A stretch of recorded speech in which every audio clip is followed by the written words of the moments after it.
Love this podcast? Support this show through the Acast supporter feature. It's up to you how much you give, and there's no regular commitment. Just click the link in the show description to support now. You're locked in. Look at what we have here, folks. To the only show that matters. The cream of the crop. Duke loves wrestling. And there is no one that does it better than your host. I have come here to chew bubblegum and kick ass. The Duke. And I'm all out of bubblegum.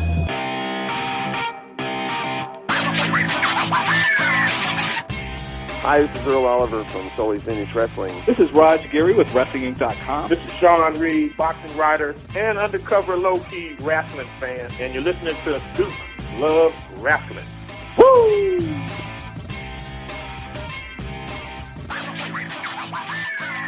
Welcome back to the Duke Loves Wrestling podcast, the show about pro wrestling and everything else.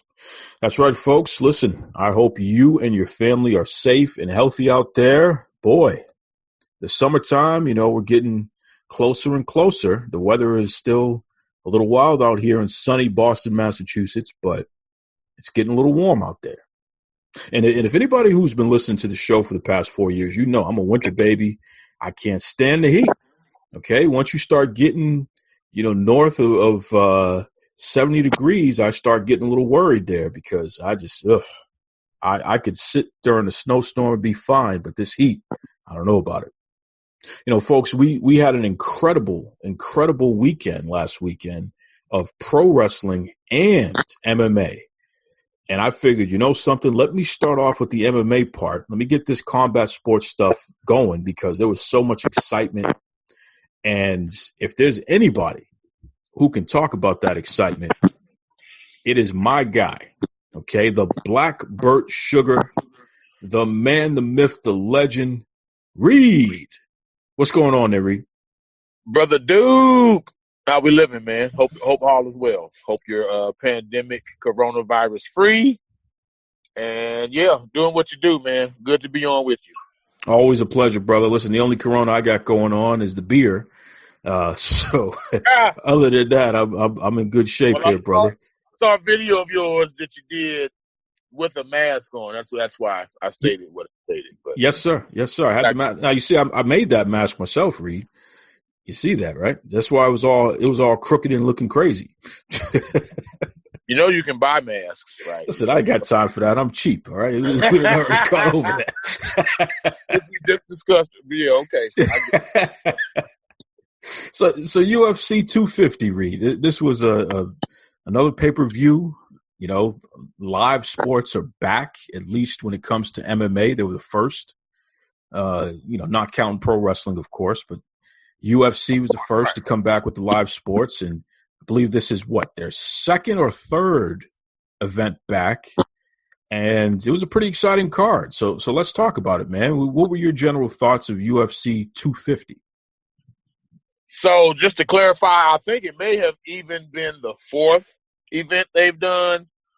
Every single UFC event isn't necessarily tagged with a number, like UFC 250 Nunez versus Felicia Spencer. They have UFC Fight Nights also, which Tyron Woodley, he got the brakes beat off of him by my man Burns. I forget his first name, but I think Gabriel Burns. He's from Brazil, strangely enough, with the name Gabriel Burns. But he put hands all upon Tyron Woodley. The fight went the distance, but I've never seen Woodley dominated as such, even including when he lost to Kamaru Usman. Then there was the Overeem fight against I forget the gentleman's name, but so my point is there's been about four at least. And then, of course, UFC 250, Nunez versus Spencer. I want to highlight, before I get to Amanda Nunez, I want to highlight the fact that it was a bantamweight driven card. Like Nunez, she's the women's bantamweight champion as well as the women's featherweight champion. She's the champ. Well, but there were also most of the other intriguing fights consisted of the men's bantamweight division. We had Sugar Shane O'Malley He's a very quirky dude. He rocks the white man afro like I've never seen a better fro. I love my man's fro. He obviously braids it before he fights because you can't have your hair flopping around like that. And this dude can fight, man. He knocked out Eddie Wineland, and Eddie Wineland was supposed to be the biggest, toughest, sternest test of O'Malley's career.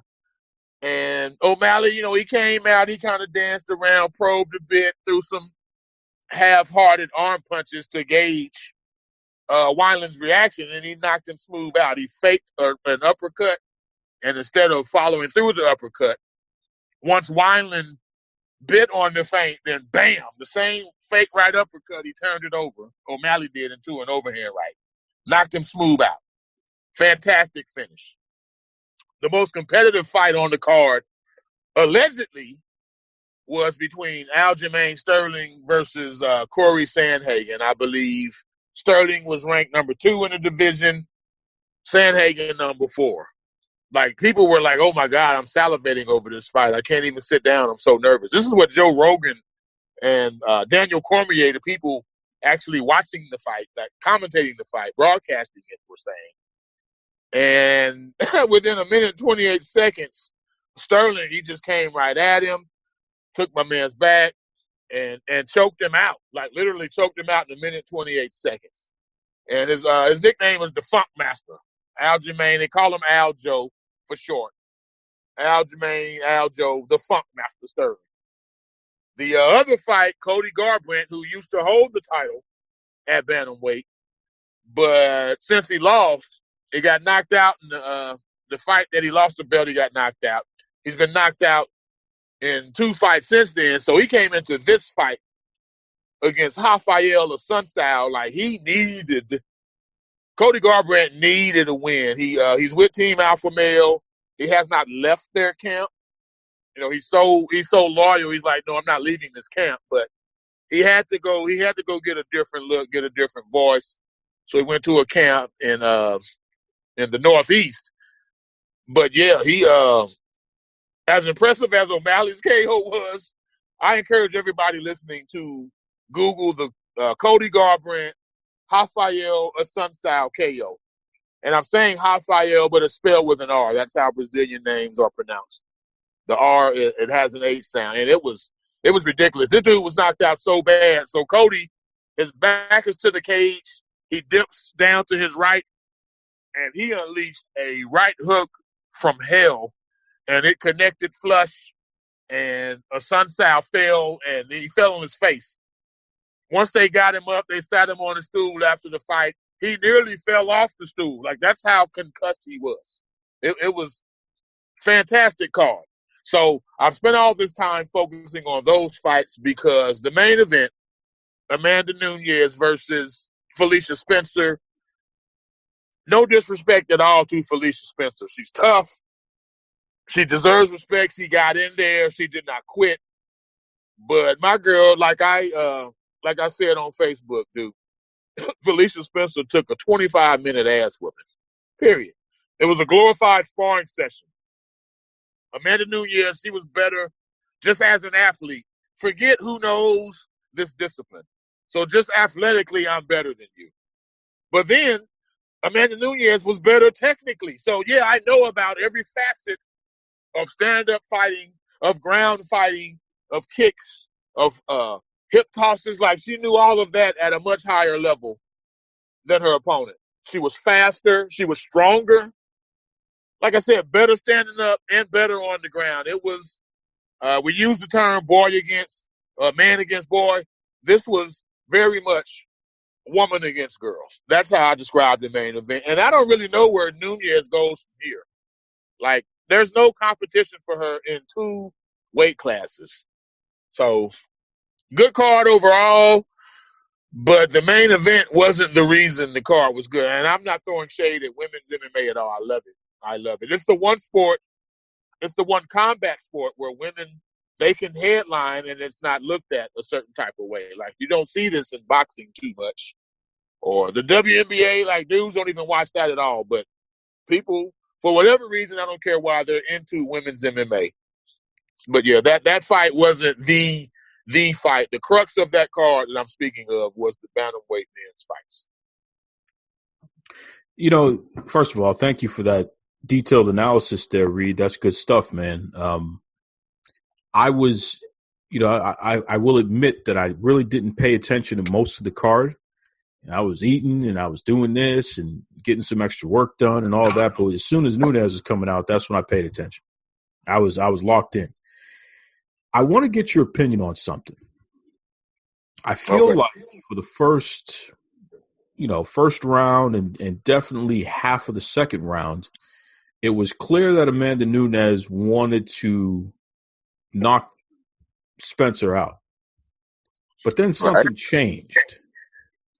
And she figured, you know something, let me give the people their money's worth. And she kind of eased up. She wasn't hitting her as hard as she could, and she didn't go for the finish as efficiently as she knows as she could have. Because at any time, she could have just done a couple more leg kicks, and you know, Spencer wouldn't have been able to go anywhere, and then Nunes could have just knocked it clean.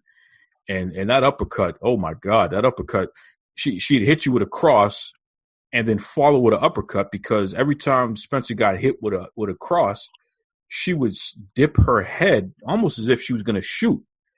And Nunes was already throwing the uppercut before Spencer even thought to dip her head. So by the time her head got down, she was already eating another punch. Just an amazing psychological breakdown from one fighter to another. It's just like, I know what you're going to do before you do, so my fist is already waiting for you. You got to catch up to my fist. My fist doesn't have to catch up to you. Just amazing. Do you feel Nunes figured, you know what, this woman has a chin. I respect that. So let me just lightly beat the hell out of her for the rest of the match? I would agree with you. If we're talking maybe the fourth and final round, fourth and the fifth round, yeah, Amanda took her foot off the gas, so to speak. There's another facet. Amanda has been criticized for finishing people early. So, yeah, she wants to drag her fights out, so to speak, just to show. And we saw her cardio hadn't changed. She was as aggressive and effective in round 5 as she was in round 1. Now, I will say, so Amanda, the success, and I'm going to harken back to Rocky 3, where Apollo comes in and he trains Rocky. He said, hey, you've lost the eye of the tiger. You know, when I fought you, you were nasty. You were this, you were that. Amanda Nunes, she's trending that direction, and she's good enough. Some people are good enough. Some fighters are good enough where they can kind of turn the switch on and off. The problem is if you get too used to that, by the time you're thinking turn the switch back on, you're already done. To me, Amanda Nunes, so the most violent, and I mean violent in a good way. When I say violent woman fighter, I'm thinking chick I wouldn't want to mess with even as a dude. The most violent woman's fighter I've ever seen was Ann Wolf. And I know Ann Wolf personally. She's a female, I'm a dude. I don't want any smoke with Ann Wolf. You know, if she ever called me out, it'd be a difficult situation because, you know, I'm not going to punk out, but I'm like, yo, dude, this chick is probably going to end you. Same thing with Chris Cyborg. In MMA, I'm like, okay, yeah. You know, I would have fought Gina Carano, sure, because Gina Carano, you know, she was who she was. Ronda Rousey, sure, go ahead and hip toss me. As soon as you get my arm in the position, I'll tap. But Chris Cyborg was that chick like, hell no. I don't want to fight her because this chick is real and she's about that. She's about that life. And then she got knocked out, Chris Cyborg in one round by a smaller Amanda Nunes. So my respect level for Amanda Nunes is off the charts. She's very aggressive in the moment, but you could see, especially, and no criticism to Spencer, but Spencer kept glove touching, which is there's a difference between sportsmanship and like looking for sympathy in a way. Like ultimately, if I'm fighting you, I will glove touch you when the ref says touch gloves. But beyond that, if you're trying to tear my head off, me personally, I have no interest in glove touching you during that moment. She busted old girl up. I mean, there wasn't a single minute or second or moment of that fight where Nunes wasn't in control. But to your point, it became obvious to Nunes, who I think consciously said, "Oh, everybody questions my cardio, so for one, I like this girl." Like there was no shit talk, there was no animosity at all leading up to the fight. Not that Spencer was kissing her ass or anything, but they're just, Nunes doesn't talk crap, neither does Spencer, so it was cordial to begin with. Then in the fight, it's clearly demonstrated who the better woman is, who the better fighter is. So I wholeheartedly agree with you, Brother Duke, that Nunes, and she, even being merciful, she still was piecing up. She was piecing Spencer up pretty damn good. But yeah, she definitely took her foot off it. If she wanted to stop her, she could have anytime in the third round or the fourth or fifth round, for certain. So yeah, she carried her. Long story short. Oh yeah, she could have knocked her out. She could have tapped her out. She could have broken her leg. I mean, I saw when Nunes punched this woman, I didn't even see Amanda Nunes in that second. I saw Mike Tyson. I saw a 21-year-old Mike Tyson.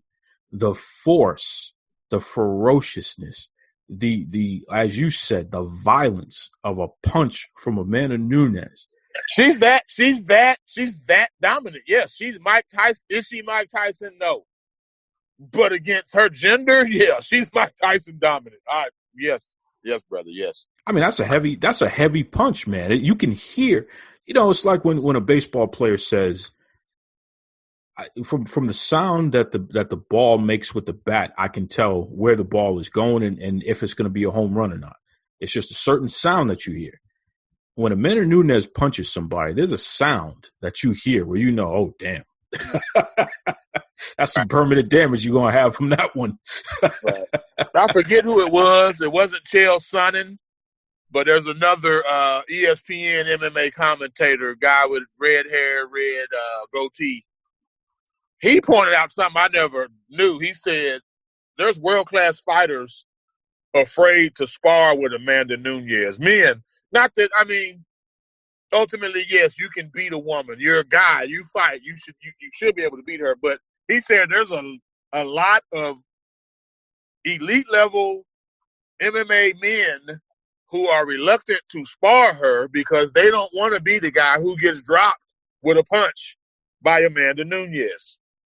That's a real concern. Like, yeah, you're a guy. You're good. You're in there to help her. But then, like, to your point, she throws a punch at you not even almost, but like on a dude level in terms of the speed, the power, the accuracy. Maybe she fainted you into a position. So, yeah, it's not even good I wonder how she continues to be so good because apparently she's not even, guys are worried about their reputation just sparring her. She's to that point now. That's how good she is as a female.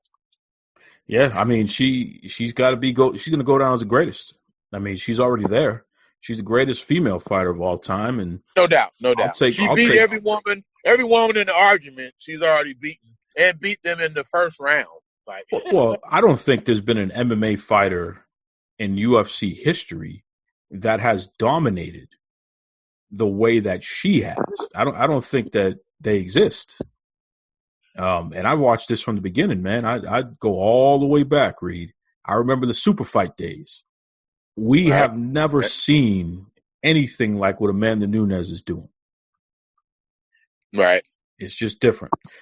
What's this Fight Island stuff, Reed?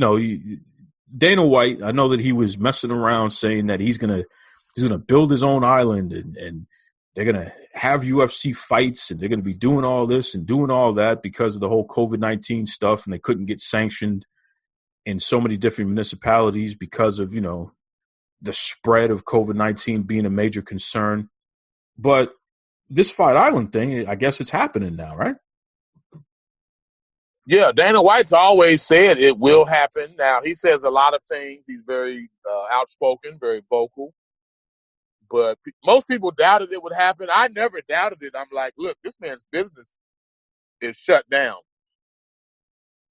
And I want to applaud Dana White and UFC for being the first ones. Dana White was brave enough to put his company out there.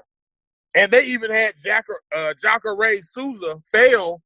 He tested positive for COVID-19. They proceeded with the card. That was their very first show. They've done at least 3, maybe 2 or 3, 4 more since then.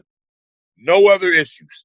So I applaud him for just giving us a degree of normalcy back in terms of combative sports fans.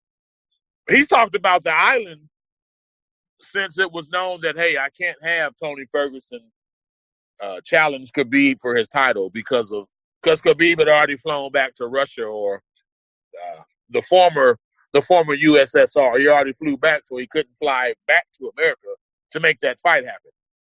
Here's the importance of Fight Island. And Dana said it himself. He said, look, I can host fights pretty much 2, 3 a month if I wanted to, but I'm burning out. I'm burning out my American talent. And I think to that point, that's why he had a mostly bantamweight main event. All the guys that fought in the pay-per-view portion of UFC 250, they were all in the same division. So now one hasn't been more active than the other. They all have the same activity or lack of or wear and tear, etc. But he's been neglecting his fighters abroad. I think this might be a part of why Conor McGregor has issued like his 3rd or 4th retirement statement. So when you heard Conor retired, what was your immediate thought, dude? Before I get back to my point. Conor is just once again holding folks up because he needs to make more money. And that's really all it is. That fool, he know damn well he doesn't want to retire. I wouldn't be surprised if he tries to go into pro wrestling, even if he does a 1 or 2 match deal just to get a big payday until UFC comes crawling back to him. But I mean, Conor McGregor is not this. We haven't seen the last of him in an MMA ring. That's just not possible unless he has some kind of career-threatening injury, which he doesn't. I don't think that's true at all, Reed. So, I agree. But if we follow the timeline, if I'm not mistaken, he announced his retirement, and then Dana White officially puts it out there where Fight Island is. He substantiates the fact that, hey, this isn't just a rumor. This isn't Tattoo and Mr. Rourke on Fantasy Island. This is a real thing. It's going to happen. And it was, I believe, Abu Dhabi was the designated place. I think that's why Conor, because he doesn't have a problem needling or nudging Dana White. Same that we've seen with John Jones, Jorge Masvidal, Henry Cejudo. I mean, it happens. It is what it is. But my point was, you and I both know, Conor, you're going to be in a UFC octagon again, probably in 2020. So, just chill out, bro. But the point is the overseas fighters, the Khabibs, the Conors, they didn't have a Zhang Wei Li moving forward. He had to create something, some type of outlet where he can probably control the sanctioning body also, or the commission in terms of who's allowed in, who's not, testing measures, etc. Abu Dhabi is all about letting Dana White do what he wants to do in their country so they can reap the benefits. And with that, Dana White can have fighters coming in from across the world and not just burn out his United States roster, which is a concern he's already expressed. I don't want to burn out all my American guys. So Fight Island, it's real, people. It's really real. And I'm not mad at it at all. I don't care where the fight happens. At this point, I don't even care if fans aren't there. Because you know what? You can hear the punches. You can hear the punches much louder and much clearer when no fans are there. It's like an episode of The Ultimate Fighter, which I used to watch. You can hear the corner talking to each other and, hey, do this, do that.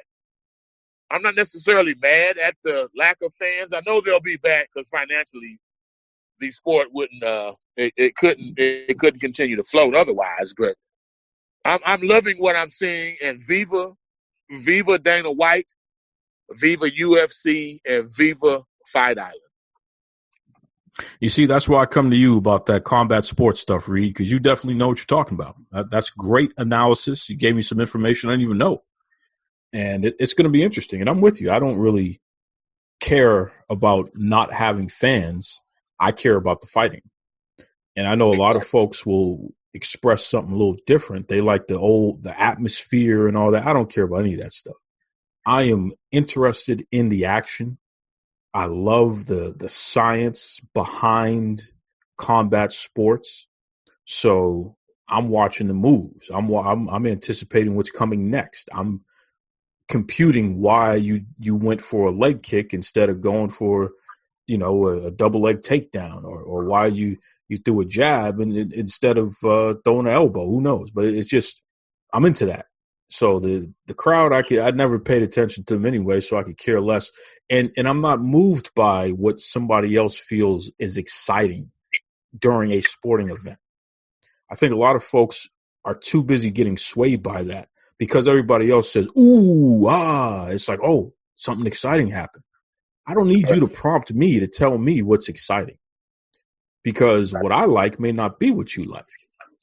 You know what I'm saying? A leg kick to the knee, if you're not astute enough to understand how that's going to hobble a fighter, and too many of those, as the fight continues to go on, is going to hurt their mobility, which if they're not moving as much, then they can't dodge as many punches. They can't dodge as many kicks. It's a lot easier to just pick them apart. If you don't understand that and you're just waiting to see a knockout, then yeah, you and I are not going to watch the fight the same way. And we're not going to be as enthused about the same things. So I'm with you, brother. I don't need the fans. Just give me the action.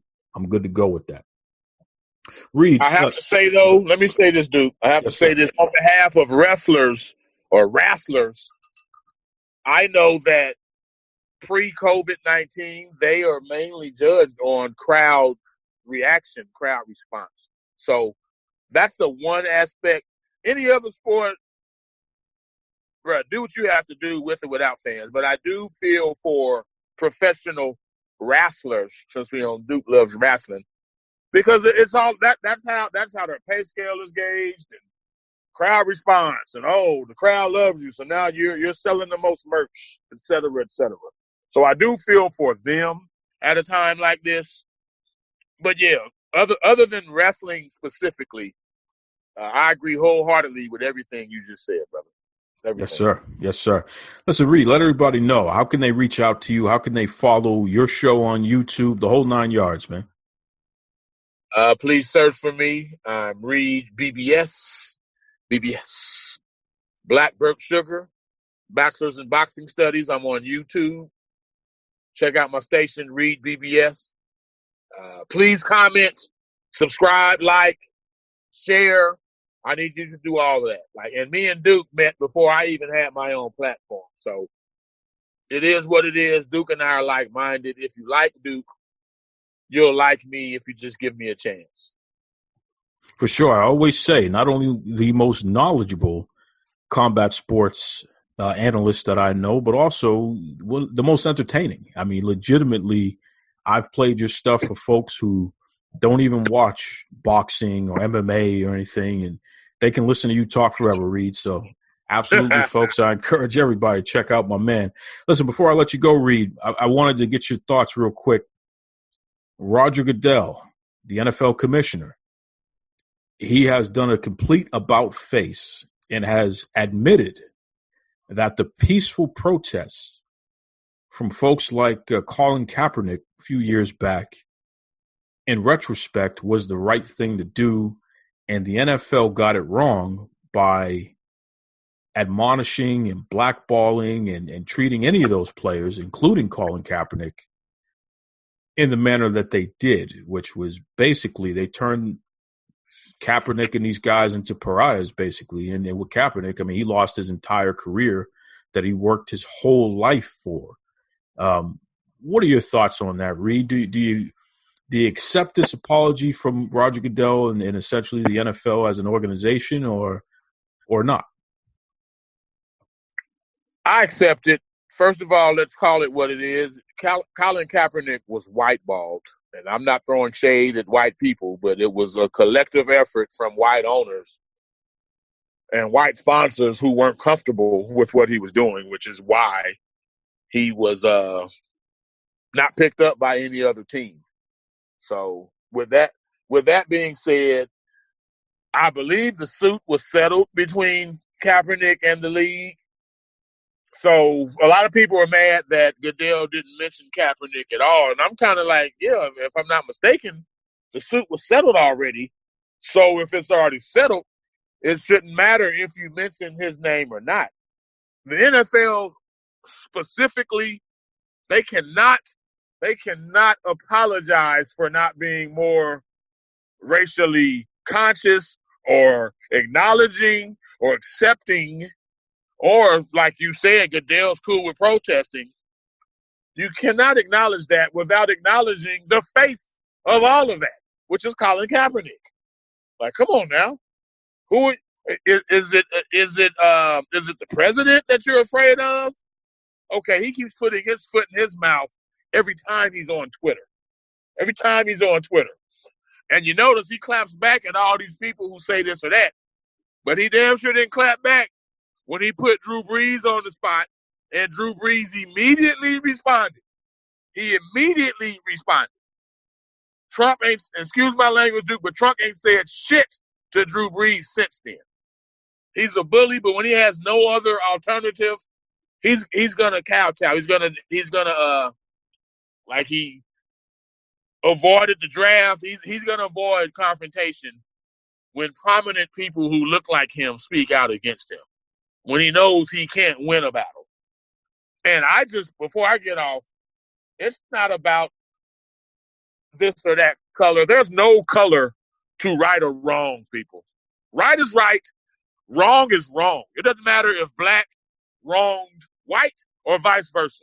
We need to all speak out when wrong is committed. We need to acknowledge. Black people, we don't want you to feel guilty. At least I don't. I don't want to speak for Duke.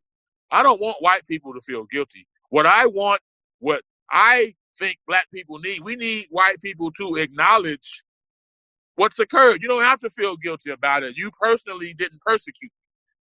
But foul is foul. Again, right is right, wrong is wrong.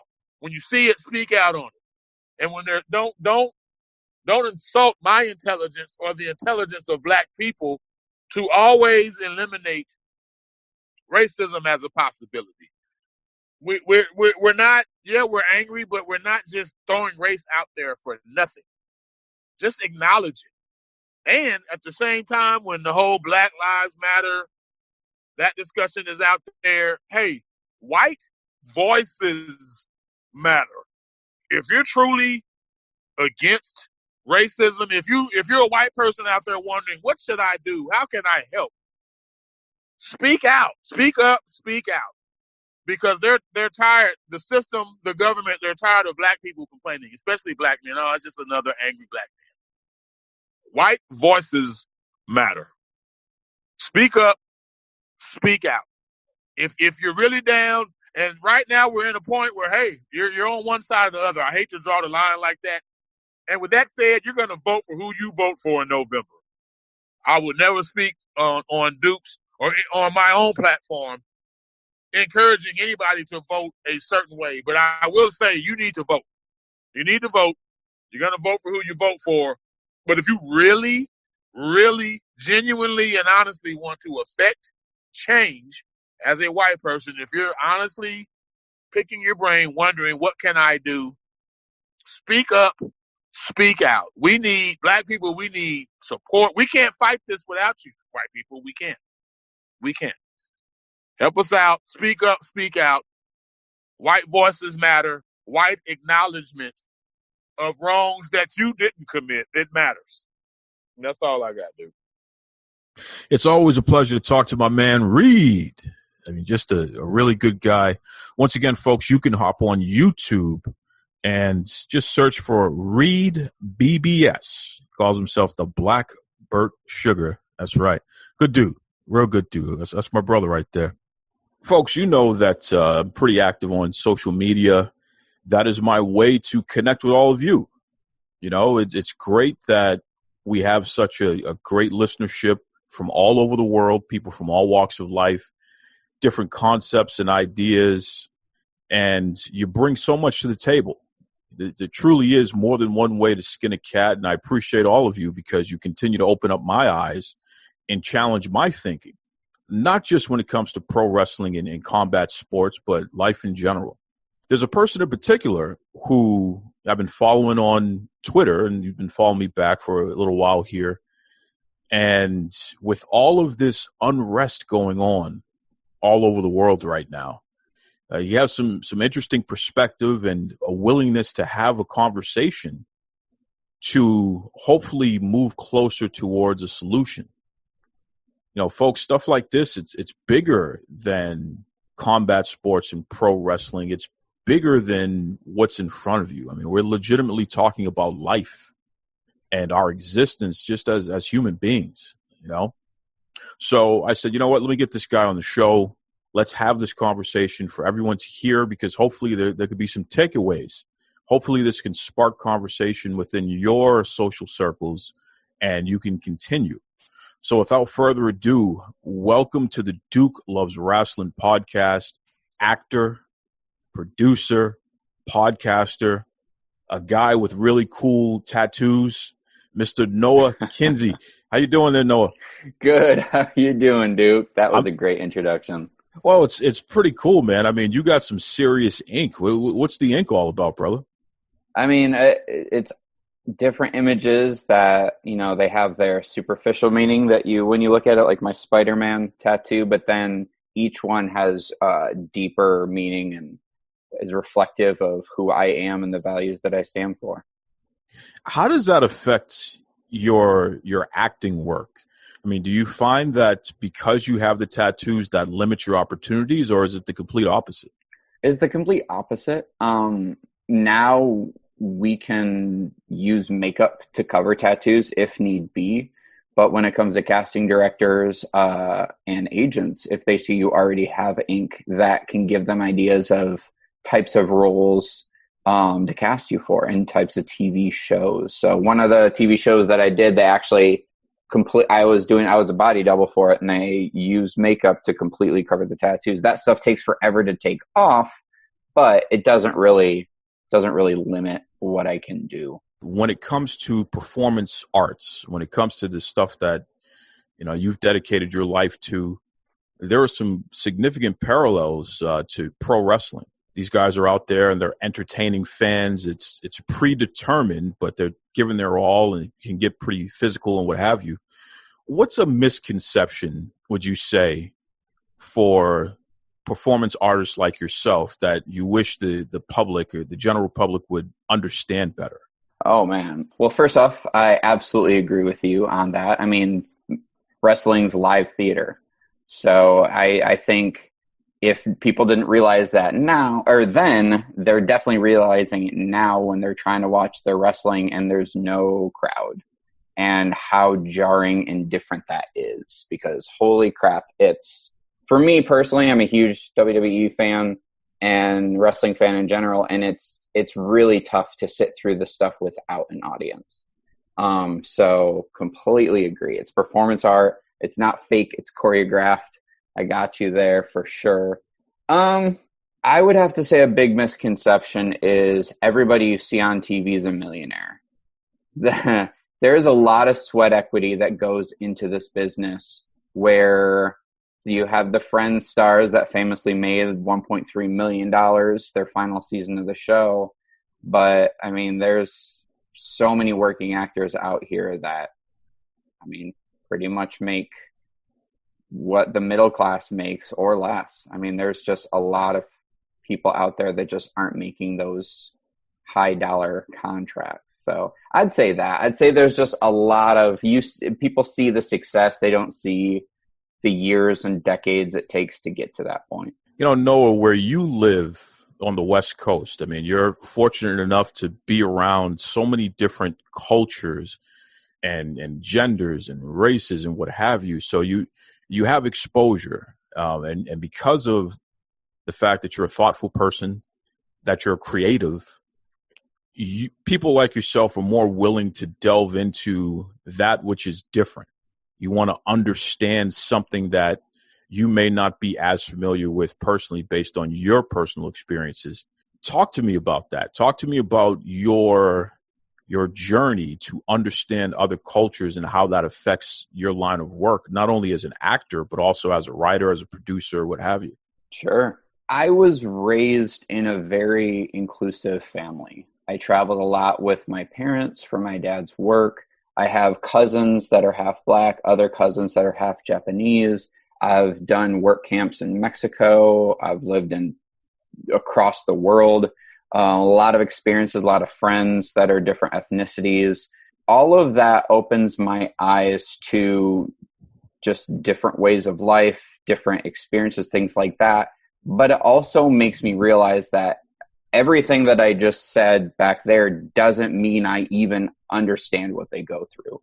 I can listen, the understanding, and I think it's important for people. I really wish everyone would travel. I mean, I'm not saying, do global trips and do all that stuff, because nobody has the money for that, but just to step out of your little bubble. I just wish people would travel to see, man, even, when you're hearing all this stuff about Mexicans are sending their drug dealers and their rapists, man, I spent a week on a work camp as a teenager in Tijuana, just around the people. And even if people just did that, to see this dehumanizing of these people is heartbreaking. And I wish people would just go and just experience this life, because man, I mean, there's so much we don't understand about other people. But like I said, I mean, I think what it's taught me, this life experience has taught me, is that I don't fully understand, and I can't fully understand. And that's why I really want to listen.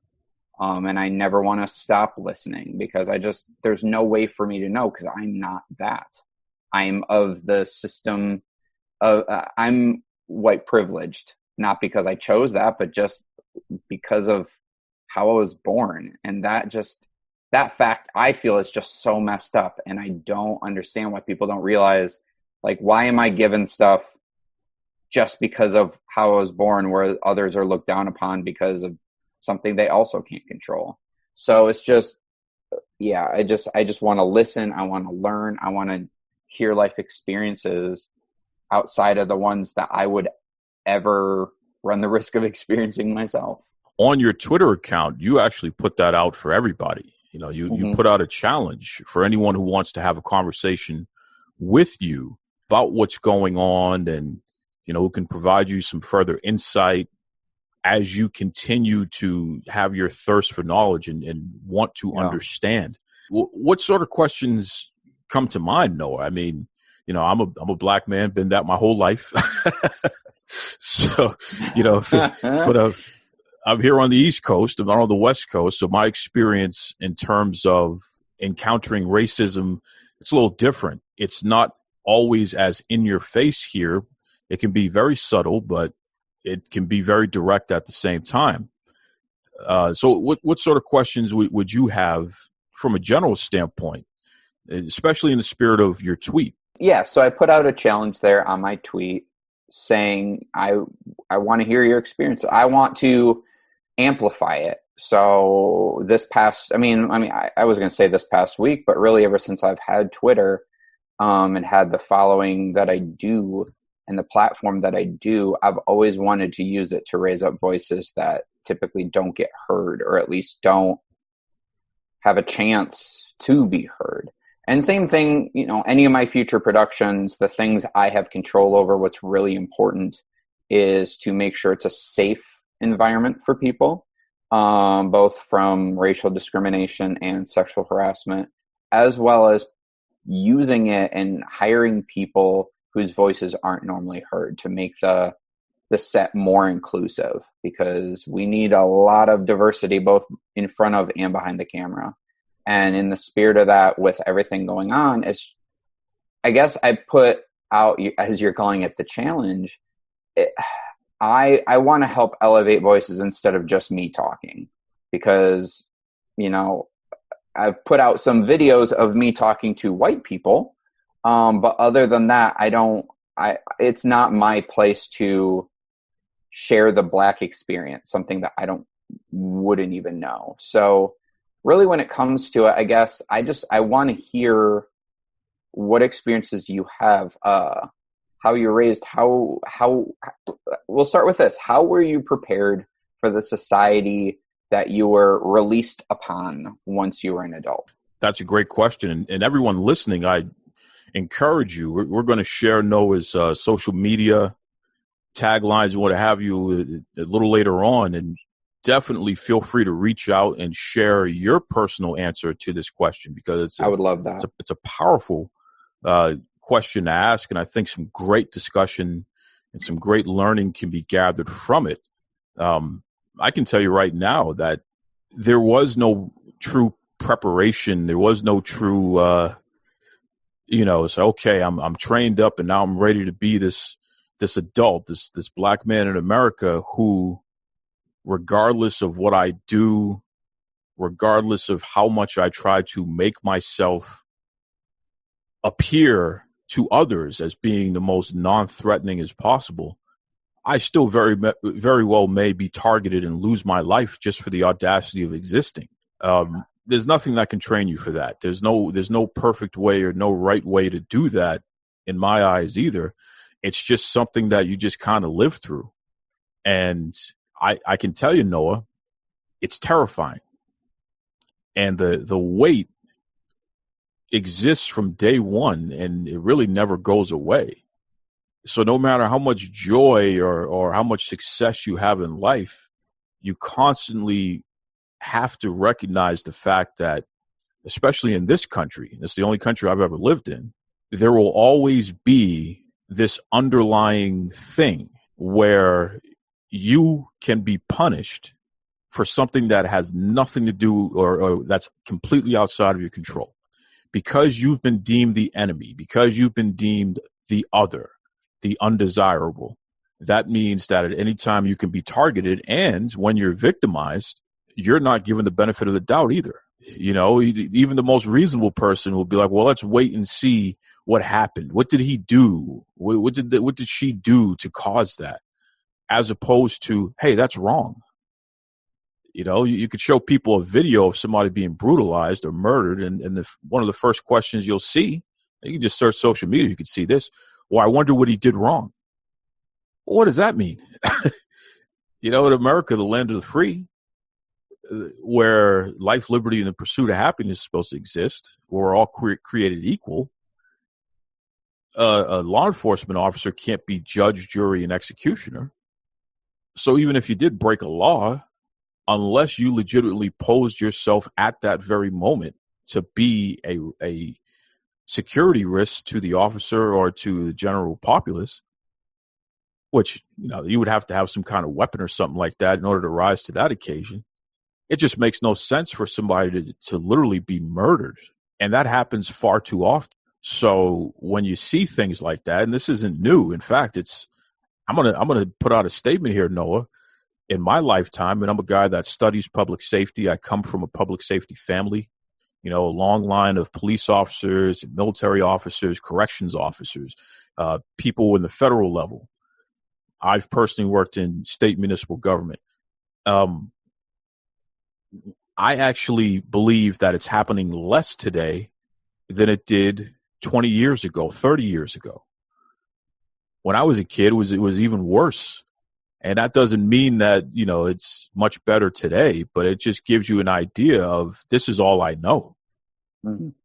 Living under these types of circumstances and having that type of pressure that's constantly there.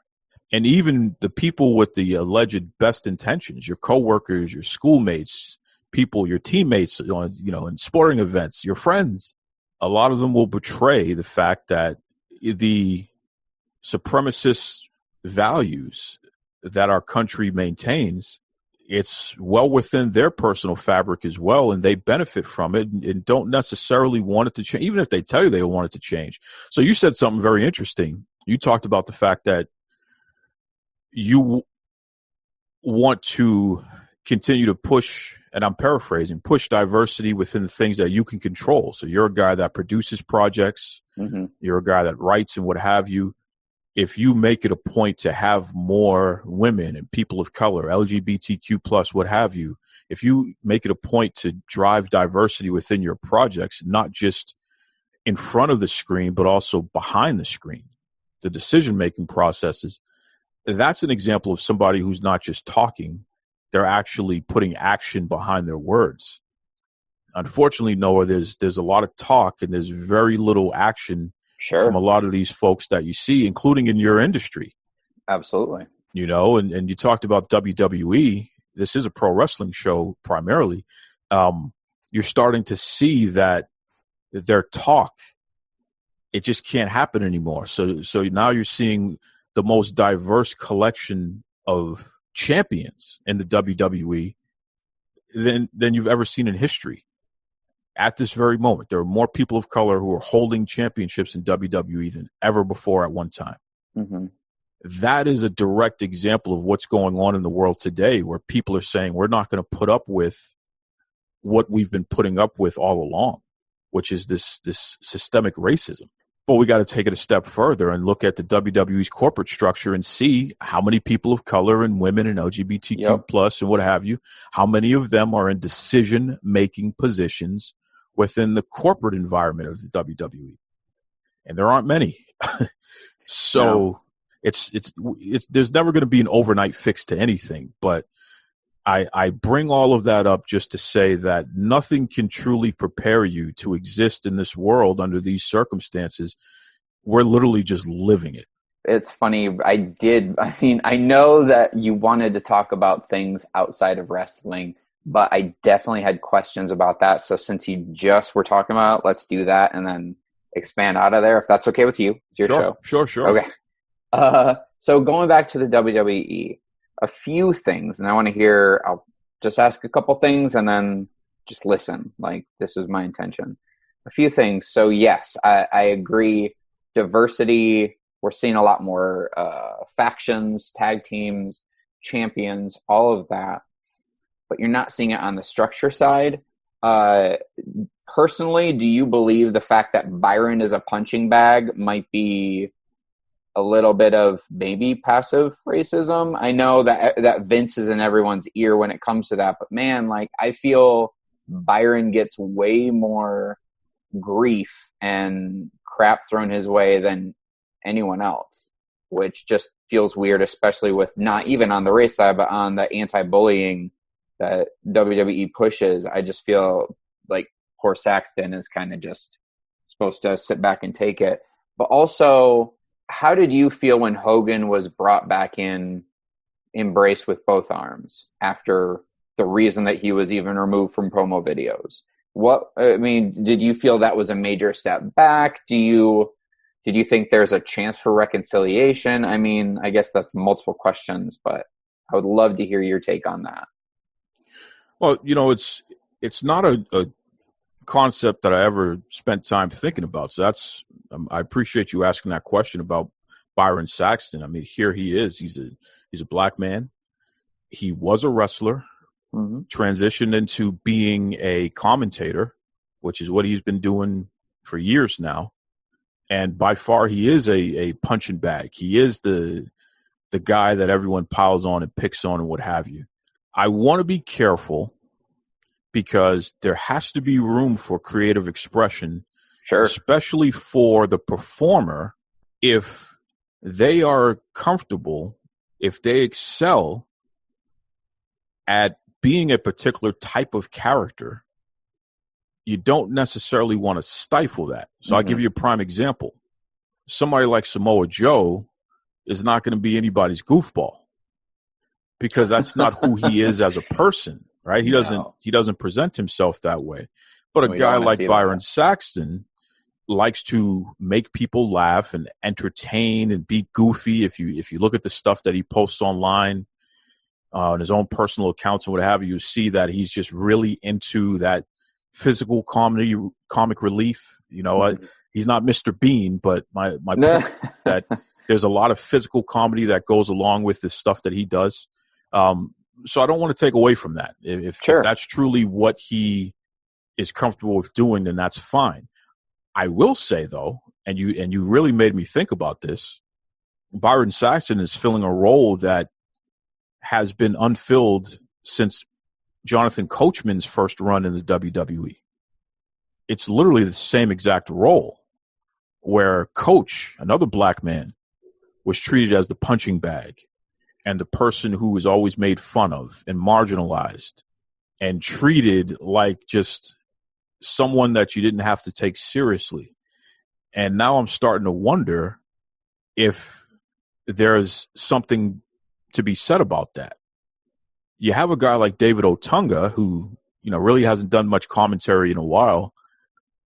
He was treated fairly seriously on commentary, but he's really the outlier. If you're comparing all the black commentators that WWE's had through the years, there are a lot more Jonathan Coachmans and Byron Saxtons than they are David Otunga. So I'm going to table that one and have to really think about it further and come back to it. But I appreciate you challenging me with that. In terms of Hulk Hogan is someone that I looked up to as a child. I was a Hulkamaniac. Sure. You wanted to say your prayers and take your vitamins, man. Absolutely. Absolutely. I'll tell you right now, even as a kid, I didn't even know that Hulk Hogan wasn't black because his skin was so dark. He did have a glorious tan. Legitimately, I thought that this guy was some kind of person of color because of his tan. Sure. So, it was even easier to look at Hulk Hogan as somebody to strive to be like and say your prayers I didn't even know what I was praying about, but I prayed because Hulk Hogan told me to. You want to be big and strong like him? Absolutely. And when he lost to the Ultimate Warrior, I literally bawled my eyes out because I thought that, he was going to die because I had never seen Hulk Hogan lose. Mm-hmm. With the exception of that time with Andre, Saturday Night's Main Event, I never really saw Hulk Hogan lose. So that was just different. Mm-hmm. And when you're an adult, you definitely are bummed out by his loss to Ultimate Warrior, but for completely different reasons. Sure. So when you fast forward and those private recordings of Hogan come out, which on one hand, you would hope that your most private, intimate moments wouldn't be exposed to the world. That's for anybody. But on the other hand, when you explicitly identify yourself as a racist, and let me say that again, Hulk Hogan explicitly identified himself as a racist. It's very difficult to turn around and forgive somebody who has made it clear that your existence is something that they feel is less than, it's beneath them. You are less than worthy of their acceptance of equality. You are something that is other. So when Hulk Hogan was revealed to be, as he described himself, a racist, that was completely damaging on a personal level for me. And how he followed that up, where he wanted to focus on the fact that he was privately recorded and he focused a lot less on the fact that he's a racist. that further was damaging. And I'm very disappointed, and I continue to be disappointed. I know that I have some friends in the WWE who actively listen to this show. I am extremely disappointed in all of you, especially you, Vincent Kennedy McMahon, to bring Hulk Hogan back into that company when he has done absolutely nothing to prove that he has even begun the journey of attempting to correct the wrongs that he created. It's just really a disappointment, and I'll never forgive Vincent Kennedy McMahon for that. Mm-hmm. Forget about Hogan for a second. Vince, you know better. I will never forgive you for bringing that man back into the company and allowing him to stand in front of the entire team and focus on being recorded as opposed to his damn racism. And then you still featured him even after that. So to put all the people on staff through that, especially the wrestlers of color, it's just really, it speaks to, once again, this institutional racism. Even people who would swear up and down that they personally are not racist, when you support systems that allow that sort of thing to happen, it does make you wonder what's really going on here. Yeah, I think that makes a lot of sense. And it was just very interesting to hear, Titus O'Neil's take and the New Day's take on Hogan being welcomed back by basically, it was weird. I mean, maybe I'm misremembering, or maybe you have better insight, but it felt like when he was brought back in, it wasn't, hey, are you comfortable with this? It's, hey, Hulk's coming back. He's talking to everyone with, a mournful look on his face.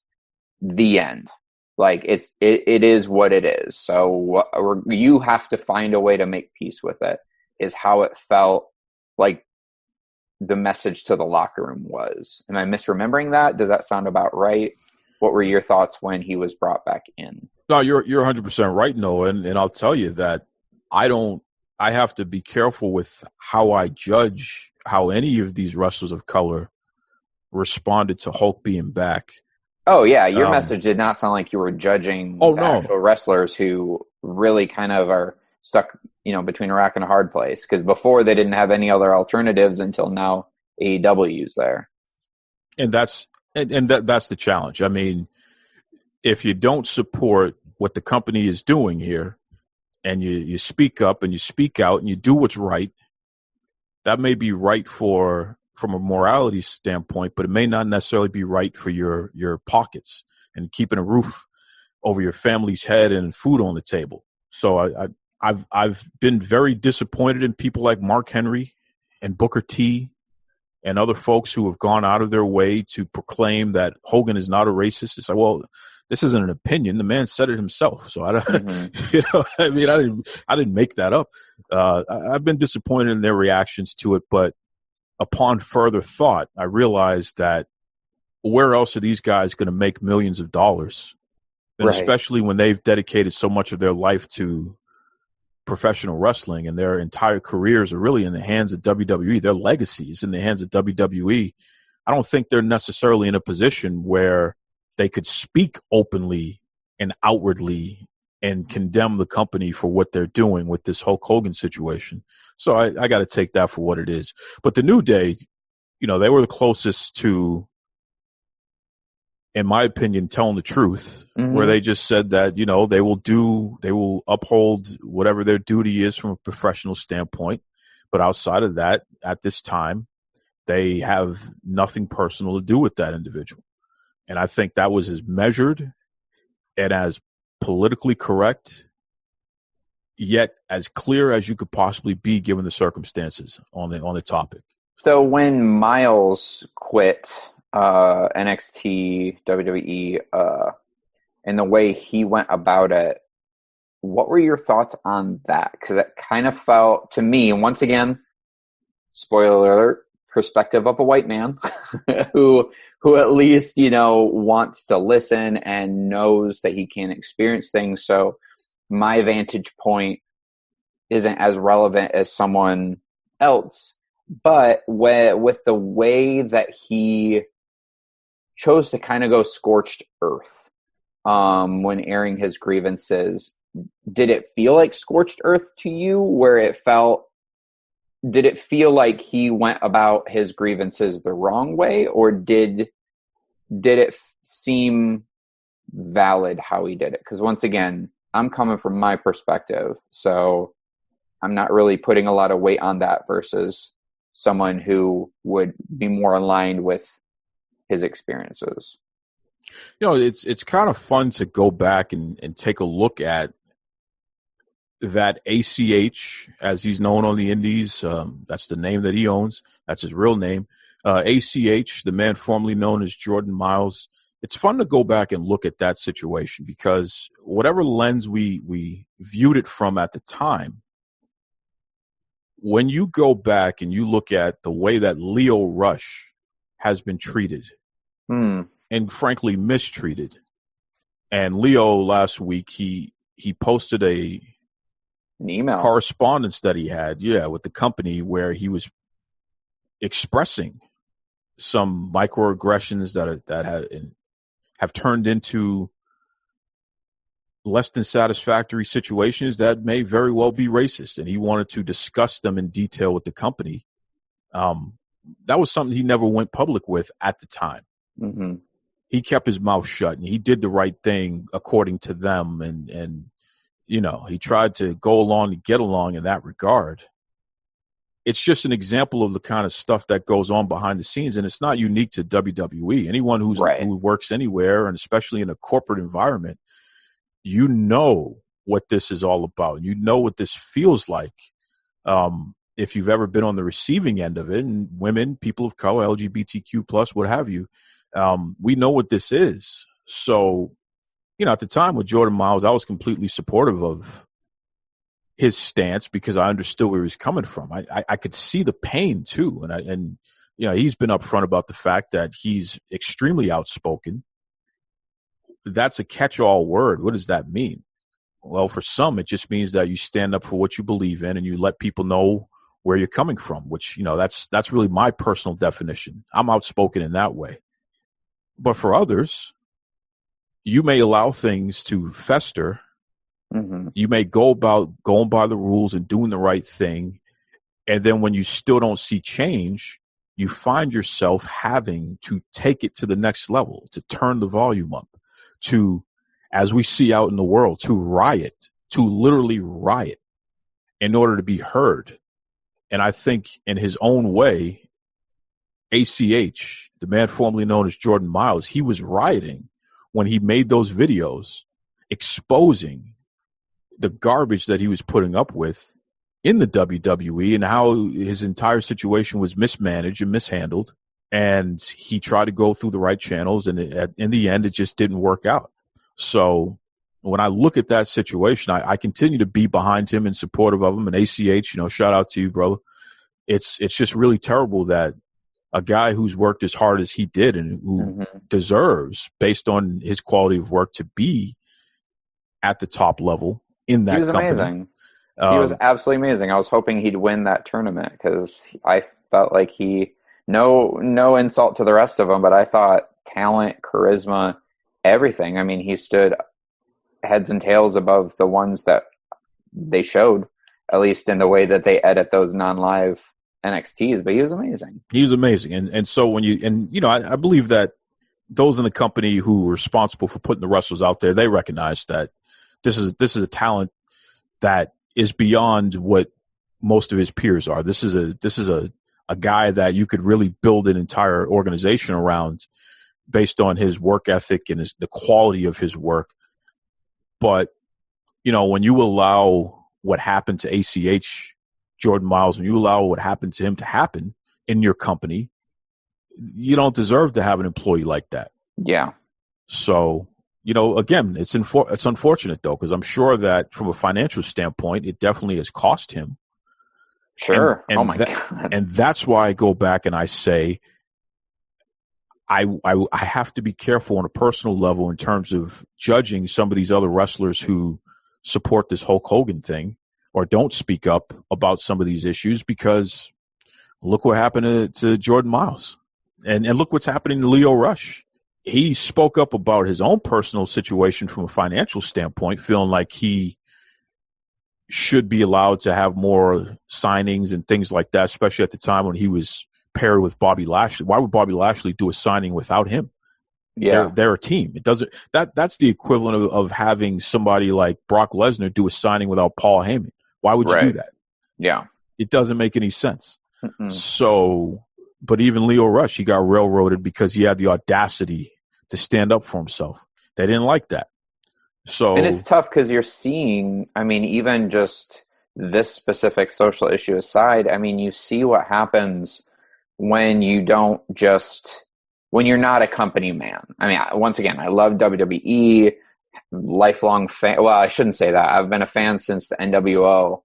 That rocked my world before I even watched wrestling. So that was my entry point. But you're seeing that with Roman Reigns. Basically, the corporation saying if you're not comfortable because of the virus. You absolutely can stay home. It's fine. Roman Reigns backs out of WrestleMania because, I mean, of all the people who would be at risk, it would be a guy who's survived leukemia twice. And he's the big star, so they can't do anything. Meanwhile, also, Sami Zayn isn't comfortable with it, and now he has backstage heat, apparently, and they took the belt away from him. So you're seeing, you absolutely can stand up for what you believe in, but then they turn around and you get heat for it. Like that. So that kind of sends the message of anything you're not all rah-rah about, you're kind of rolling the dice that's going to negatively affect your career here. Well, and look at the NFL with Colin Kaepernick. I mean, yeah. Here's a guy that they took everything away from him. They took his life's work away from him. And for anyone who wants to say, well, Nike still pays, he earned that Nike deal. Don't talk to me about Nike. I'm talking about his professional football career. They took it away from him.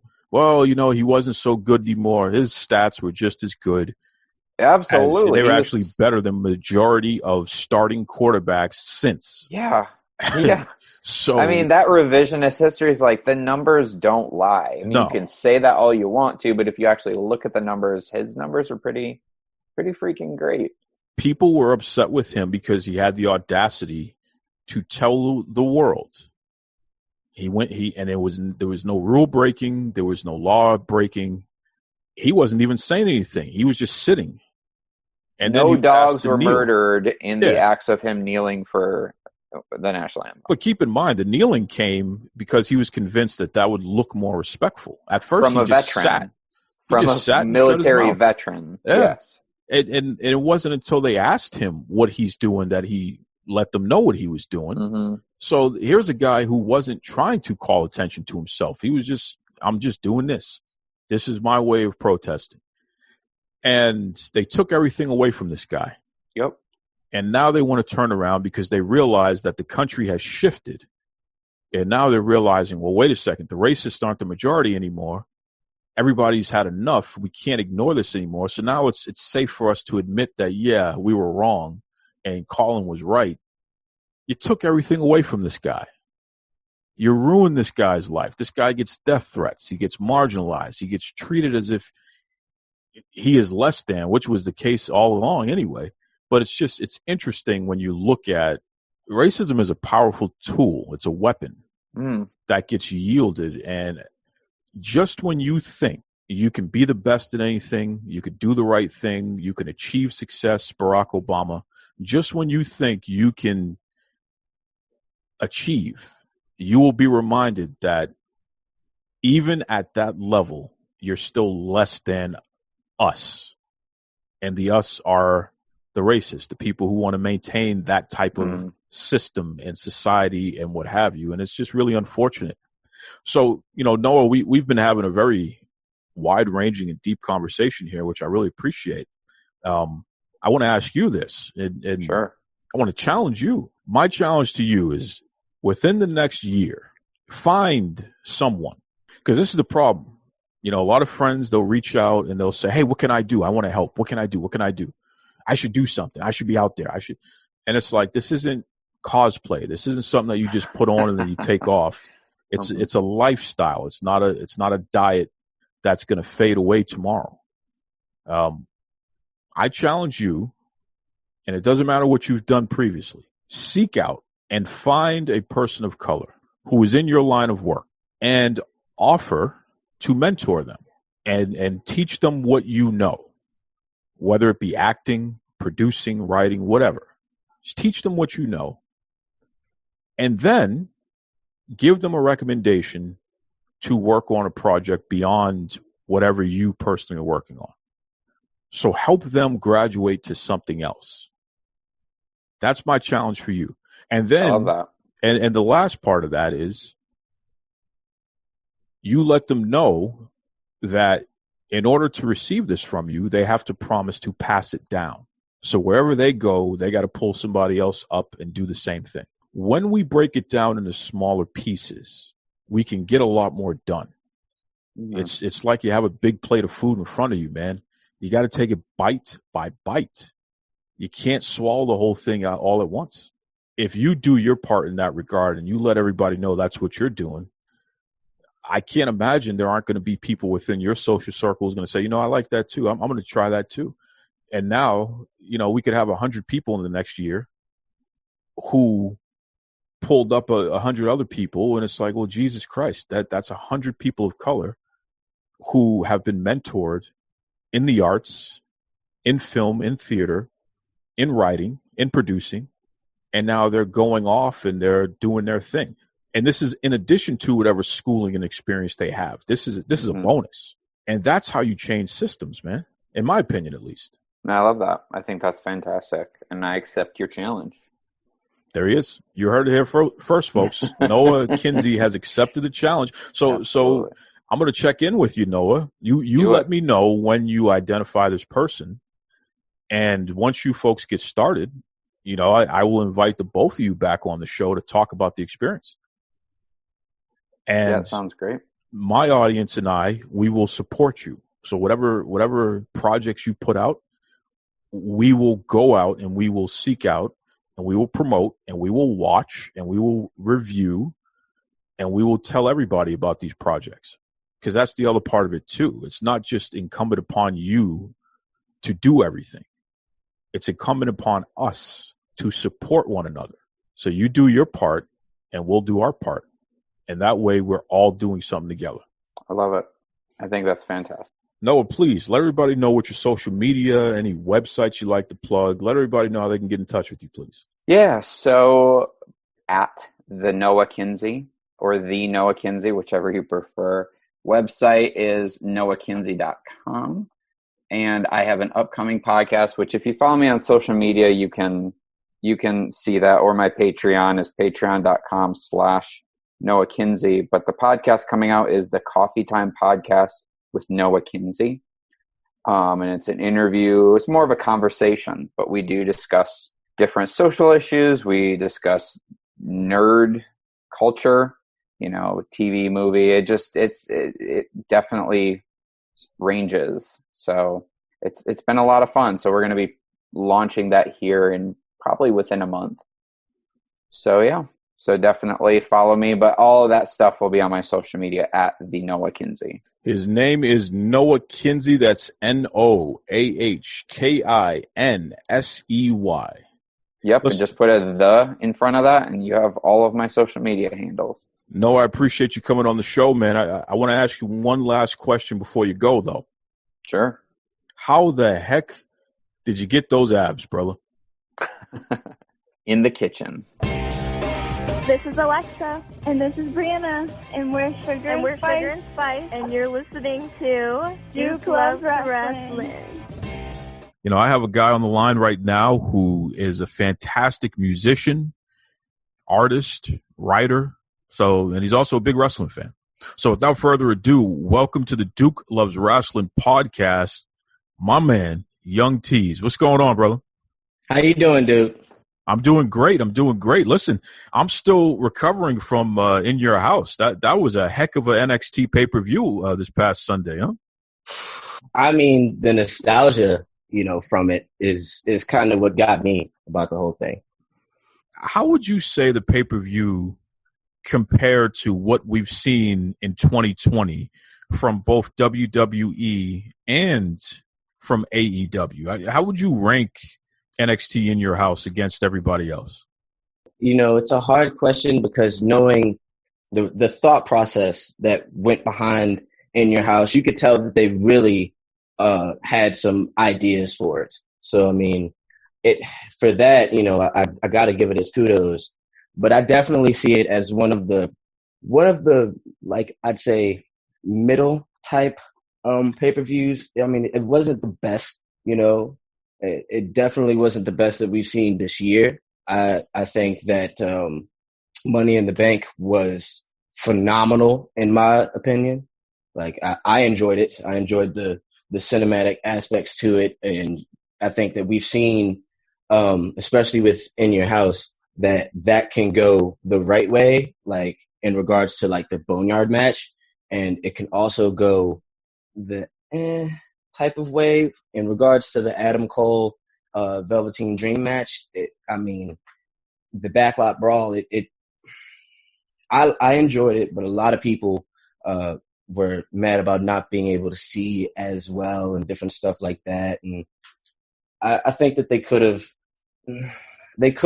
gone about it in a different manner, maybe done a little bit more with Velveteen Dream's character, something in that type of regard. So I'd give it about a 5.5 out of 10 as compared to what we've seen from everybody else. From every other roster, I would say, between, Raw, SmackDown, and also within AEW, I'd give it about a 5.5, something like that. Wow, I'm very surprised that rating. It's a lot lower than what I would have expected from you. So let me go match by match because, of course, this is all subjective, but you bring up some really glaring points, especially from a production standpoint, which I agree with you, definitely hurt the pay-per-view to a certain degree. Let's start with the first one here. We had Mia Yim, Tegan Nox, and Shotzi Blackheart taking on Candice LeRae, Dakota Kai, and Raquel Gonzalez. What did you think about that match, especially as an opening match? I actually really enjoyed that match. Tegan Nox, in particular, is definitely a favorite of mine, and it's kind of a biased point. She's a favorite of mine because of who she looked up to in her career and who she just fawns over. And of course, that would be Mayor Glenn Jacobs, Kane, and he was the Bad Blood pay-per-view where he debuts is just again one of the just dynamic memories I have of that era and of just loving wrestling and like falling in love with wrestling. And the Brothers of Destruction and the whole dynamic between those two, it really, was part of why I loved the Attitude Era. So Tegan Nox with just the choke slam, that she delivers to Dakota Kai in that match is as just a tribute to her mentor is definitely one of the highlights of that match for me. Anything involving Mia Yim is amazing to me. The baddie is definitely she's a star in the making, and all of them are, but Mia Yim in particular has this confidence about her that she really pushes off when she's in front of that camera. I don't know about this turn for Candice LeRae. I like that she's getting an edge to her. I think that she needs that edge because her face character has kind of been dwindling to a fault, kind of just being overshadowed by her husband. Raquel Gonzalez definitely has a lot of power and a lot of height on these women, and she just is a beautiful worker. I'm sure she can learn so much from someone like Dakota Kai taking her under her wing. I don't think that I could really critique Dakota Kai right now. I love what she's doing with this heel character. I think it's been a great turn for her, and she's just been really despicable, and we need that. So I think that match was definitely one of the best of the night. One of the reasons why I liked In Your House so much. I liked the pay-per-view, but that question I would definitely, I would give it that rating. But I think that match was absolutely phenomenal. Detailed analysis, good stuff there, and definitely all the ladies talented, up and coming. Although you do have a lot of veterans in there. Certainly Mia Yim and Candice LeRae and even Tegan Nox. She's been around the block. Dakota's been around the block. Shotzi's definitely a little newer, and she's made a splash for herself. She continues to improve. I would hope and wish that she would just take it a little easier there. Some of these moves that she does, these stunts, these risks that she takes just appear unnecessary. And what can I say about Raquel Gonzalez? I've followed her career since the beginning. When she trained with my good friend of the show, Mr. Rudy Boy Gonzalez, down at the Texas Wrestling Academy, same guy who trained Daniel Bryan and Brian Kendrick and, a whole host of other people. Max Castellanos, Moonshine Mantell, Micah Madrid, who's my arch nemesis. So I know that in terms of the ability to do the right thing in the ring, Raquel Gonzalez has that. She has the fundamentals down. And I'm noticing that she's continuing just to get comfortable within her character today. So I agree with you. That first match overall, all those ladies, they kicked butt, did a great job. Moving on to the next match here, we had Finn Balor going up against a guy who, formerly known as Punishment Martinez. He wrestled and learned from the great Danny Cage down in the Monster Factory, the world famous Monster Factory. What did you think about Damian Priest versus our man Finn Balor? I mean, it was just such a back and forth, catch as catch can type rest. Like it was wrestling. Those guys went out there and they put on a show, and really, I think what they really excelled at was telling the story, of it being two evenly matched competitors ready to go out there and fight. They're ready to go out there and they're ready to entertain the NXT universe and show them what they got. And I think Damian Priest, even though he did not go over in that match, I think that he proved a lot to a lot of doubters out there, that he can go with the best of them. Finn Balor is definitely one of the best of them. And Damian Priest showed me that he's ready and willing to at least go toe to toe this night, that night, when the time comes to really go toe to toe with some of the best in the business. And that can mean a lot, and you can get a lot of eyes on you like that. And I think that that's what he did within this match. Even with Finn Balor taking that win, I think it means more for Damian Priest than it does Finn Balor. Like, Finn Balor's going to prosper. He's going to prosper because he's where he belongs now within being in NXT. He's where people wanted him because he was best utilized on the NXT roster.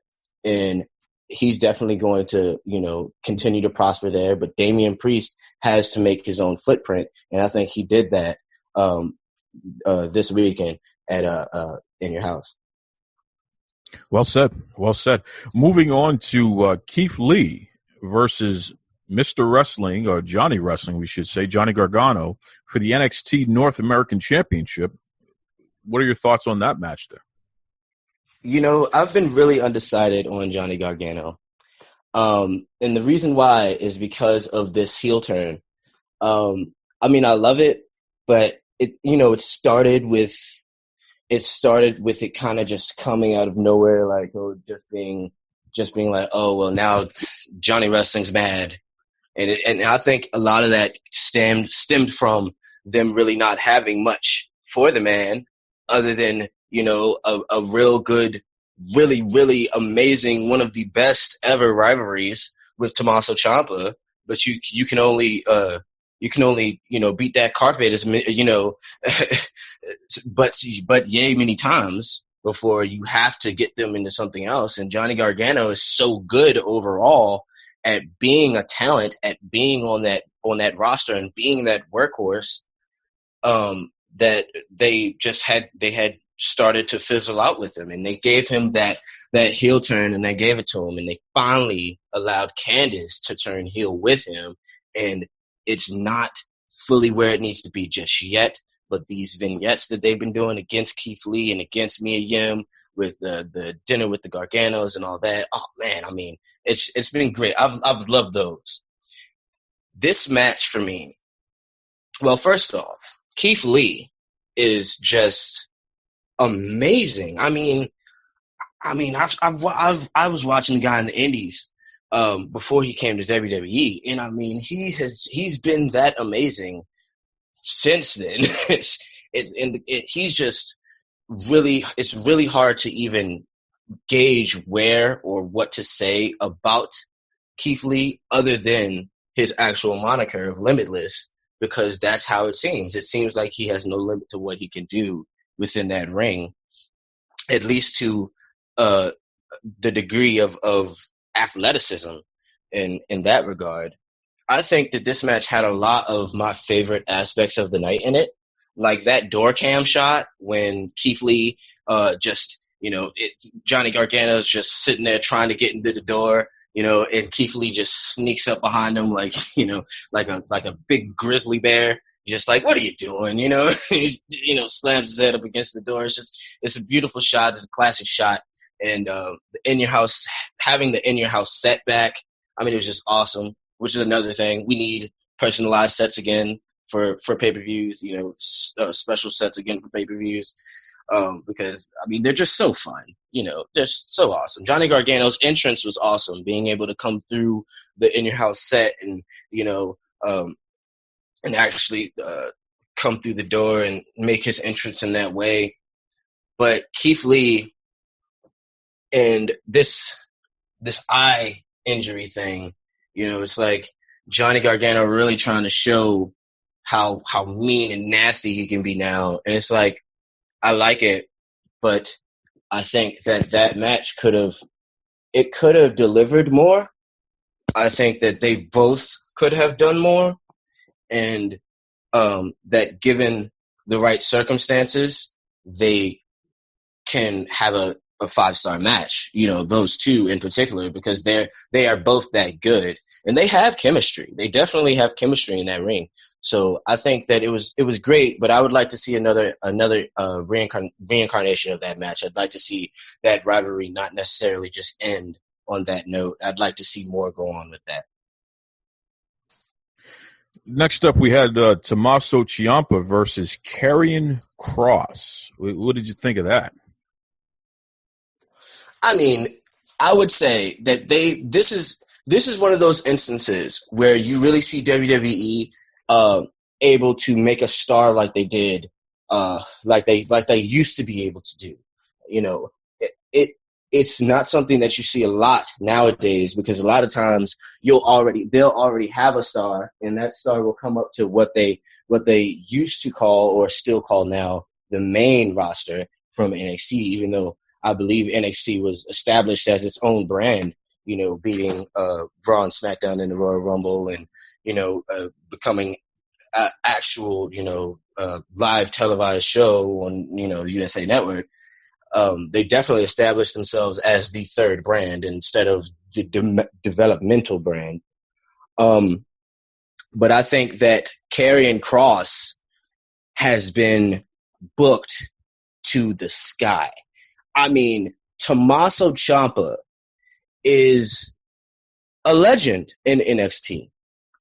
An absolute legend. And for Karrion Kross to go out there and to basically, he didn't squash him. It wasn't a squash match, but he was definitely the aggressor, the more, put more offense in, like he's just has this power to him, this real presence, that they've built up around him, kind of like what they had with The Fiend originally, before Hell in a Cell. Like, he had this real presence about him, and it was really there, and people really wanted this guy over. Then Hell in a Cell came, and they, had all that tomfoolery go down, and we go on from there. But Karrion has been pushed as this just elite monster, and I think that they're doing very well with it. And I think that him defeating Tommaso Ciampa as adamantly as he did just goes on to cement that he's definitely going to be a name in not just NXT, but in the WWE in general. I think that he's definitely got a career behind him in the WWE if he continues on that path of trying to excel within the ranks of WWE. So I think that it was a great match. I think that they both gave stellar efforts, and I love a lot everything that Tommaso Ciampa does. I actually adore. The man's just, he's a NXT treasure. So it was definitely one of my favorite matches of the night.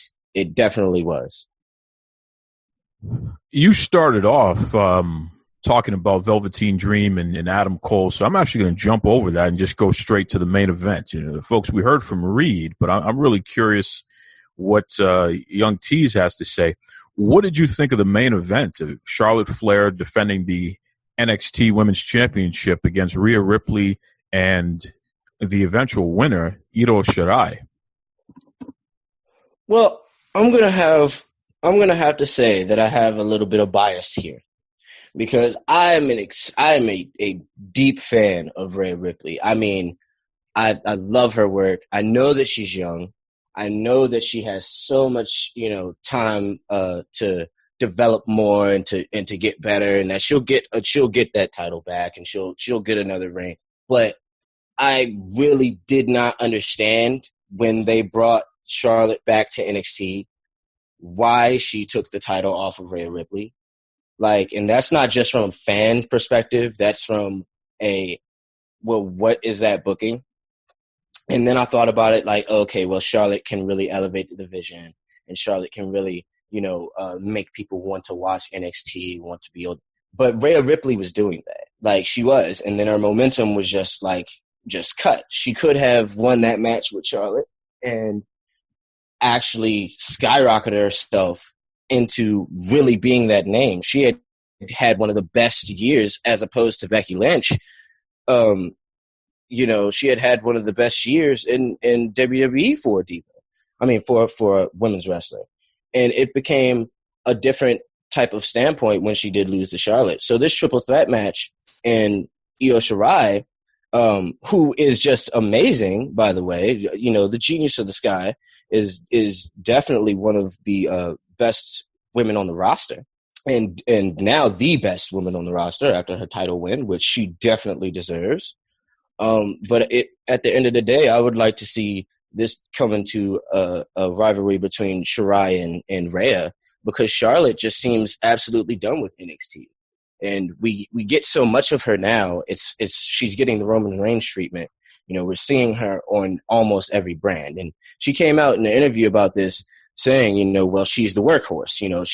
She's on every brand because, she is putting in the work to be there and to elevate those brands.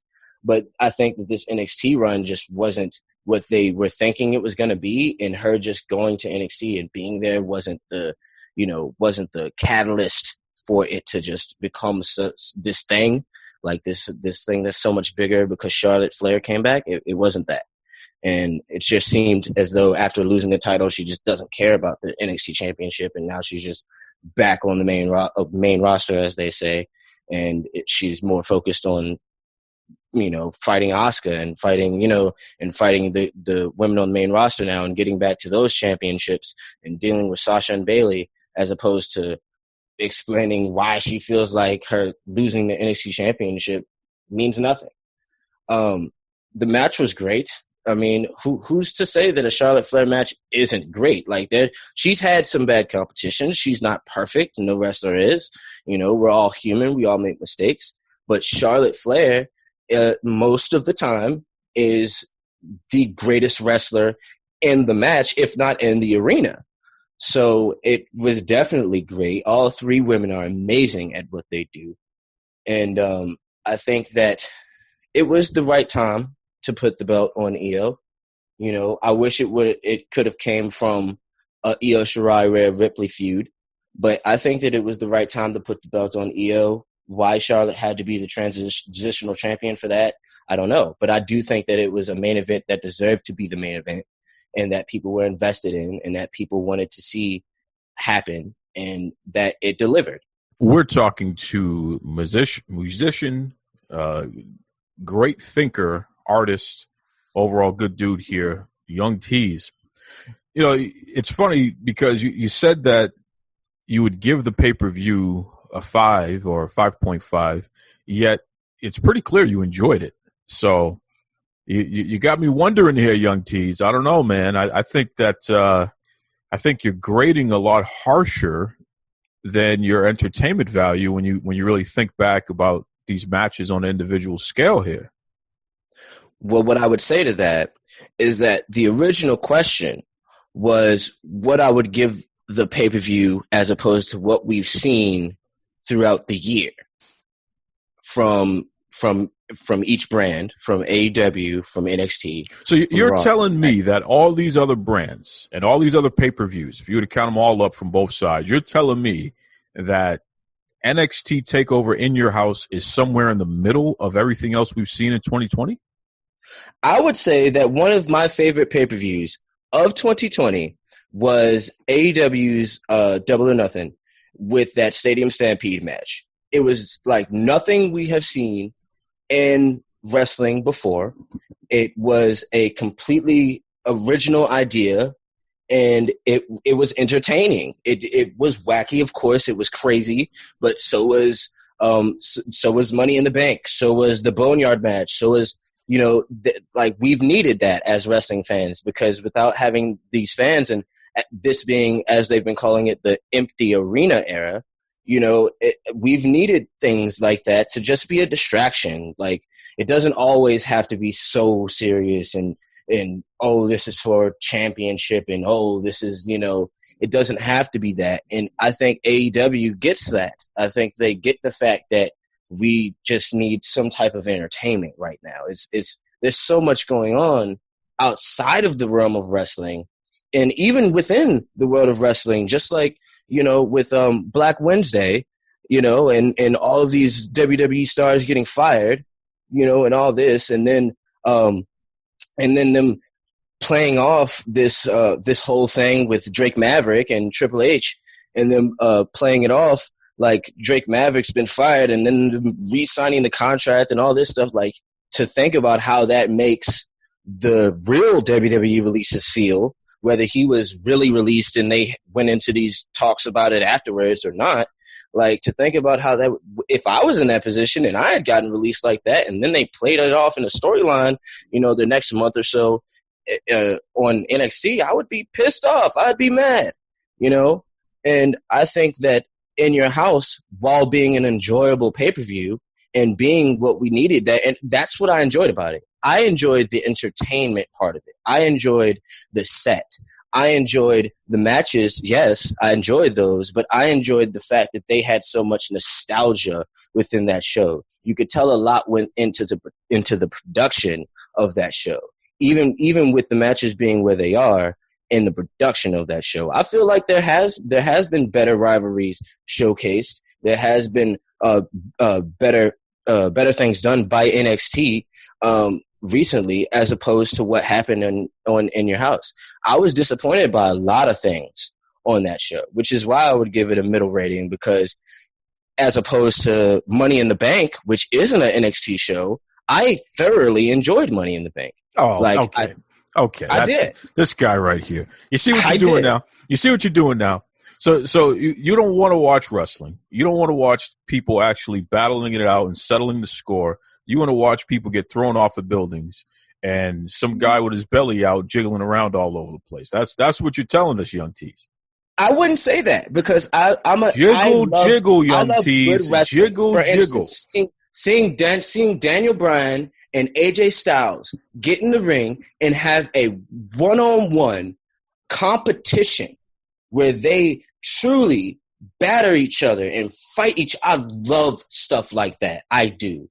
But I'm speaking in general, as I would think a younger wrestling fan would put into perspective that, yes, they want to be entertained. Like, a lot of them are so not entertained that they're out here getting hurt in protests that they deem to be peaceful.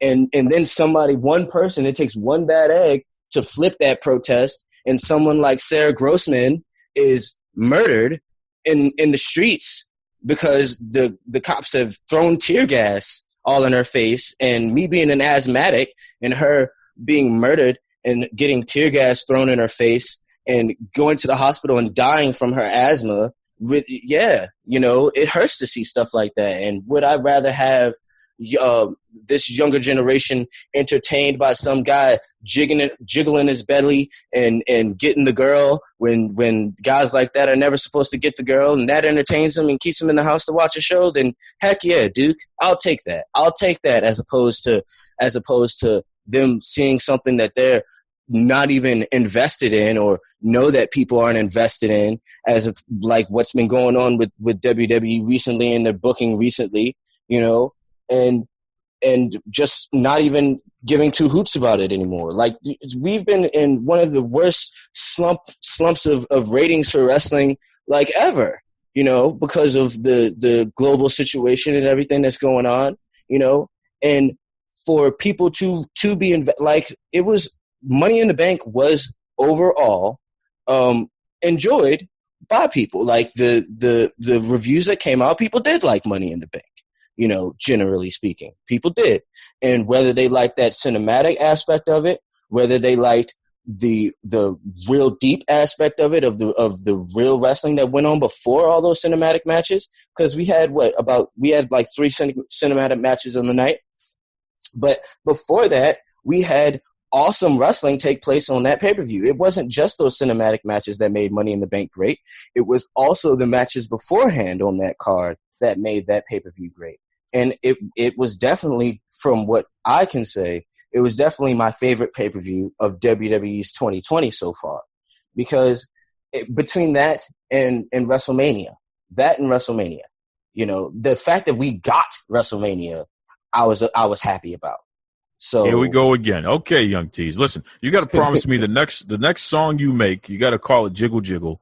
And dedicate that to me. Hey, look, my boy Otis deserves everything he's getting right now. You know, I'm all for Odie. I am definitely an Otis fan. I've been an Otis fan since he was in NXT with Heavy Machinery, you know, doing the heavy elbow drop instead of the caterpillar or whatever, you know, and it just, you know, it being the heavy duty elbow drop with the worm in it. You know, I like the man. I think that I would say he's not Eugene, you know. He definitely is not Eugene, because Eugene could actually wrestle. So we know that. I think that Otis can wrestle. I think Otis couldn't wrestle you. What do you mean, Otis? I don't know, man. It's all power, man. He's a big man. Uh-huh. He's a big man. He's not he just that big doesn't have that height. He's just wide. I don't know how big he is. He might be as tall as you too. Listen, Young Tees, I know when I'm whooped. I'm in here trying to have a debate with a wordsmith, and no matter what I say, there's no way I'm going to win that round, because you are a master of language. I mean, you're a guy who you've won countless awards in your area for ciphers and freestyles and things, even though that's not even your forte. You're more of a thoughtful thinker. You like to write your thoughts down and turn it into your poetry, into music and what have you. Yet you can just pick up the mic and just slay somebody without any effort, which is exactly what you've done to me on this episode here. So let me switch speeds for a second here. Absolutely. Given the current situation, the conditions that we're under, where, you know, racism is nothing new, but finally, I would say for the first time, at least in our lifetimes, we as a society are letting everybody know we've had enough, and we're starting to fight back on a scale that, quite frankly, I've never seen before. How important is it for the artist, the musician, the leaders who are in your line of work? How important is it for folks like yourself to be heard in these moments here? Well, I think that with the pedestals that a lot of my peers are put upon, they're given responsibility to not only their communities, but to the music community in general, to really be the focal point, to really be a shining star within that, and to use that platform to help their communities, especially with everything that's going on right now. People are scared, and people are looking for comfort. And that really goes into what we were just speaking about when it comes to wrestling. People are looking for comfort, and they're looking for it in multiple different ways. And one of those ways is entertainment. And us being entertainers, we have an obligation to our fans and to the world itself. At least I have always felt that way, to want better and to do better. and to advocate and to be that mentor and to be that